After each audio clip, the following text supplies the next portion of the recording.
Hello, this is Judy. Welcome to my YouTube channel. Today I'm going to be working on day number 25 of Chrissy's Beautiful Life, 30 Days to Sketches, round number 9.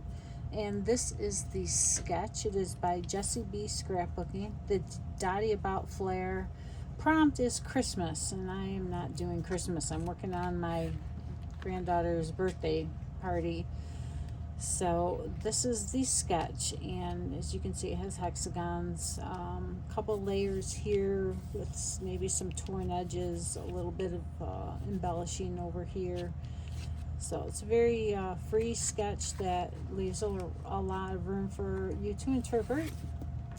So this is the layout that I made, again, at Scrapbooking Crop. So that's why you don't get the process, but I will interlink photos of this project as I was working on it and put it in the video here so you can see the progress.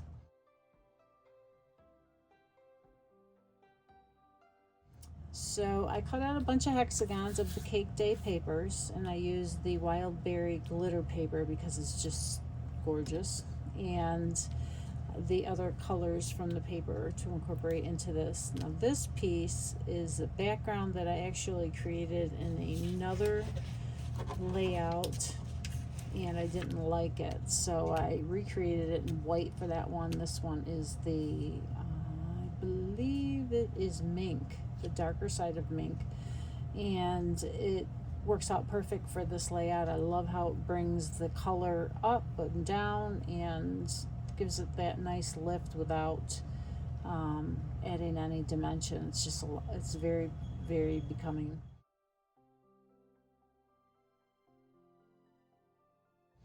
I stamped a little border around the outside here, and I put stickles around the floral edge or scallop edge.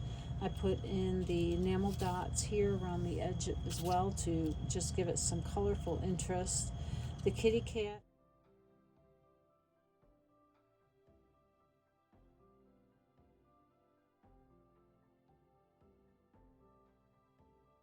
I colored because her gift was a cat. She had a cat themed birthday, and yeah, she loves to be the center of attention. This was her special day and she wanted everyone to know it, so this title is perfect for her. And on this cupcake, this was a Cricut cut file, I put glitter paper behind there, but you can't hardly see it because it is layered up on that offset feature. Can't think of anything else that I did. I double matted the photo to give it some extra oomph, and I did splatter with my shimmer brushes, and it's just a really pretty layout. So I hope you enjoyed this, and check out everybody else who's working on these sketches. In the video description below are their links. Have a great day. Thank you for joining me. Close-ups at the end.